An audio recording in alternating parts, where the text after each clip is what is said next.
Loans podcast here at iFinance Mortgage, and I have Alex Camacho and Bailey Coleman. I'm an up and coming real estate investor. Yeah. Been a part of a lot of mentorships. I consider Alex a mentor, and we do a lot of business together. So over the course of a couple of months, I've been able to shadow Alex and just a lot of information. He has a brand. So I guess what is the importance of building a brand in today's world, and how can people start to build a brand? Yeah, so you're seeing it with these big celebrities, Yeah. right? With the Kylie Jenners of the world becoming Yeah. like billionaires, anything that they're able to actually co-sign as them, and then instantly successful. Just people like Conor McGregor, his whiskey, all this stuff that you've seen, The Rock. So, but I really, actually, it started for me back when I actually attended a real estate mastermind in Hawaii, and then one of the guys I met there had a brand in Portland, Oregon, called, shout out to my boy Mike Nuss, but it was like Rare Bird, and that was the name of his company, and that was like a group of companies, investors, residential real estate, and a couple other things, and then he said to me something that I'll never forget. He's like, Alex, you have to become known as a buying entity in your market. That is extremely important. Don't ever forget that. I'm like, well, why do I need to be a buying entity? Yeah. Well, that sounds complex. He said, no. You just need to be basically known as someone that buys deals, and you do that by hosting events. You do that by being on social media. You do that by taking a lot of action and doing deals. You do that by people then will start to recognize that, hey, if I want to buy a deal or I need to sell a deal or any of that, like Alex can help me with that. And then I did that in kind of smaller ways. At one time, I did it in the Palmdale, Lancaster area, which is the community or an area outside of core Los Angeles, but it's a fantastic market. And once I did a couple deals there, I noticed there wasn't that much competition. There wasn't that many people online talking about buying properties there. And so I got this little rinky-dink office. Literally, I think it was like paying $500 a month, and it was like an hour and a half drive for me at times. Yeah. Back into where I was living at. So I would stay there the night sometimes in my office. The guy would let me that rented the office for me, and then I would shower at the gym. And I didn't really need to do that, but I was there marking my territory. I'm in Antelope Valley. I'm in Palmdale, Lancaster. If you think you got any deals in that area, hit me up. So there's all these little things that you could be doing to just brand yourself as, hey, I'm that gal, I'm that guy, and then little by little it'll start to build, and eventually people will then be able to send you business or do more business with you or know you as that kind of person. And so I branded myself as a house flipper in Southern California, and then certain areas of Southern California that I'm very bullish on, as I just mentioned. And then also after I started living in different places, it was like, hey man, I'm kind of really promoting this location freedom because I really enjoy being able to do business in different places, or do business in a place but not necessarily live there. And so then you're kind of evolving the brand 100%. as well. It's but credibility. you do got to start it, right? Yeah, you got to. Who are you? What are you about? And then you can start to add to it. Okay. Yeah, because it's credibility, and that's whether you're raising money, looking for deals, you want people to take you serious, right? So, I guess when you're starting to build a brand, at least I was taught, you want to post business, a little bit of lifestyle, and then you want to provide some type of value. Would you agree with that? Absolutely. So, the only thing I think I'll add to that is that you need to basically. Because people, when you're building a personal brand, it's personal. So it's like, who are you? It is personal. personal. It's not just, I flip houses, Yeah. but I'm also Hispanic, so people could relate to that. Yeah.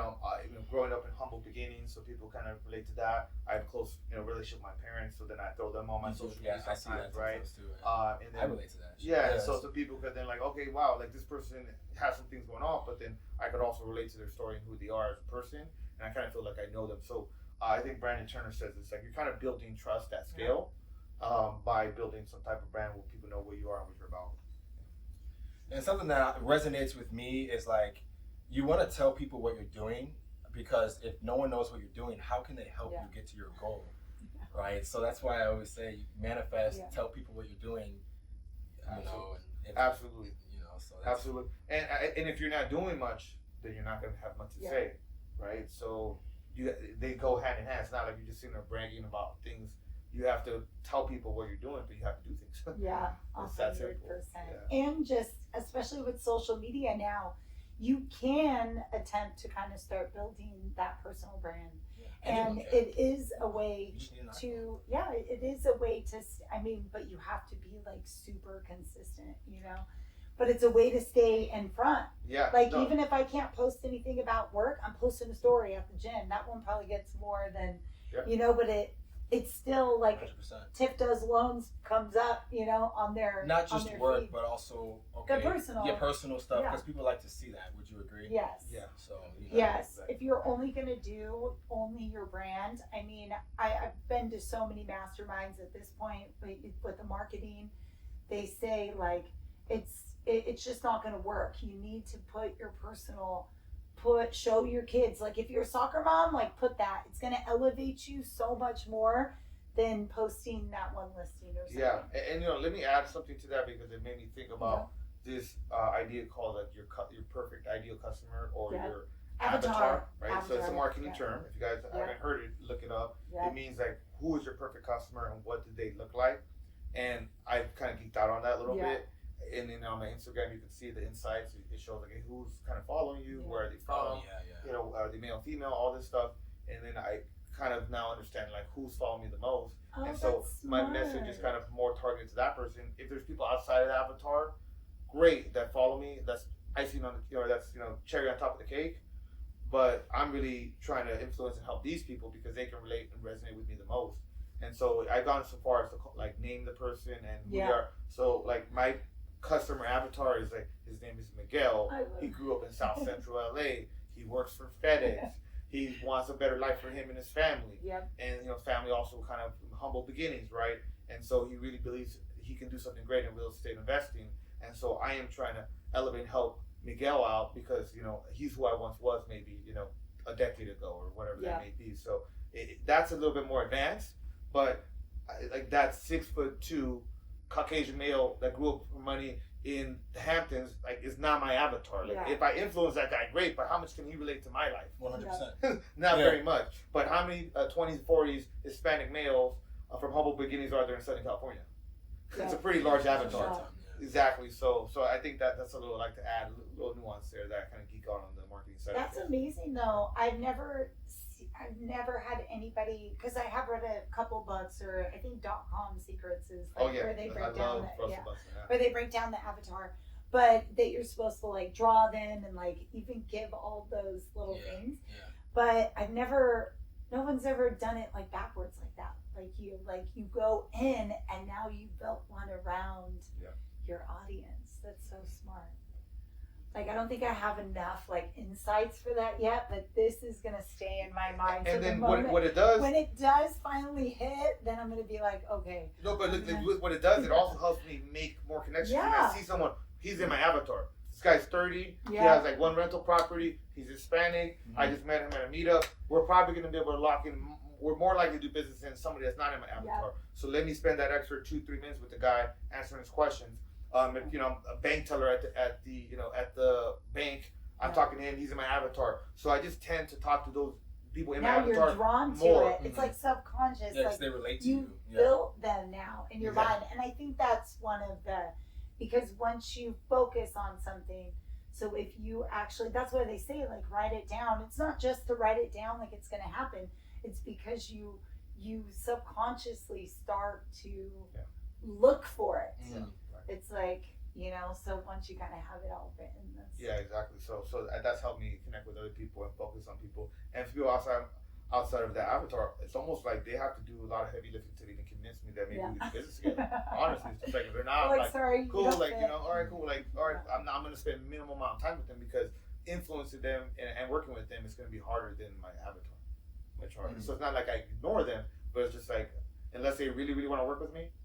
I'm not going to chase them because I found it just much more fluid and easier to work with my avatar and influence them than others. So, Wow. Yeah, and that's another topic I do want to talk about, and it can be a little controversial, but just relationships in general. This is just my perspective. I feel like relationships, you need to be able to leverage, the people that you have a relationship with. Like, I don't want to have a relationship unless I can leverage you. And I think that word itself has a negative connotation, I think that can be a good thing.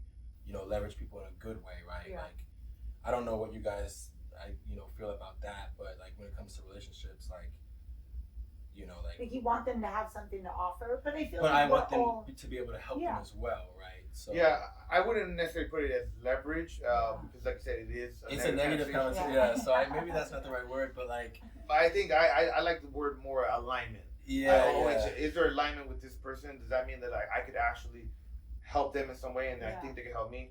If you come from that place, it's like, hey, if I meet someone and I genuinely feel like there's nothing to do to help them, then how much alignment is there, right? And because I've been on both sides where it's like, oh, this person's just a taker.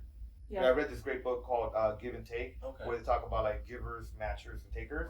And it just really stuck with me because then there's people that are true givers. Obviously, you want to fill your life with as many givers as possible. There's people that are matchers that will only match the amount of giving that you give them, which is okay as well. But you don't want to be a giver to a matcher, right? It's like, and then there's takers, right? Which we want to kind of eliminate. We want to get them out of there, please. So you know if someone's just a matcher, then you don't want to overgive them because they're not going to do that in return. So, but go givers being around you is a great thing, and so that's why I really try to find true alignment. Like, hey, can I truly help this person? I can. Great, let me help them out and do it without any specific intention. But if I don't think they can help me, then I'm not gonna spend all that much time with them either. Just send them, give them as much guidance as I can, but then move on.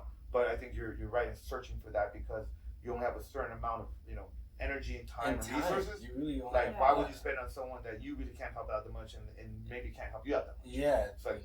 I feel like that's smart. I mean, especially if you're trying to build something, and I think it also comes with, a little bit as you get older, it is important, like, to